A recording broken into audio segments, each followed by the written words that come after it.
সব দলের মধ্যে হক থাকতে পারে, বরং সব দলের ভালো ভালো জিনিসগুলো নিয়ে নিজেকে সাজানো দরকার। কথা বলেন? জামাত ইসলামের মতো, হেফাজতে ইসলামের মতো আন্দোলনের স্পিরিট থাকতে হবে, চিল্লা এখন ঠিক কিনা? আমার সুন্নি ভাইদের মতো নবীর প্রেম অন্তরে থাকতে হবে, চিল্লা এখন ঠিক কিনা? তাবলীগের ভাইদের মতো হৃদয়ে ইখলাস থাকতে হবে। এই সবগুলোর সমন্বয় হচ্ছে ইসলাম, সবগুলোর সমন্বয় ইসলাম।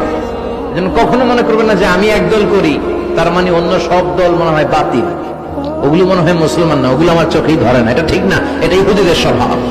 ইহুদিরা শুধুমাত্র হকের ডিলার মনে করতো নিজেদেরকে, ইহুদি ছাড়া বাকি কাউরে ওরা চোখে দেখতে পারতো না। এজন্য আমরা কি কট্টরপন্থী হব না মধ্যমপন্থী? চিল্লায় বলেন, কট্টরপন্থী না মধ্যমপন্থী?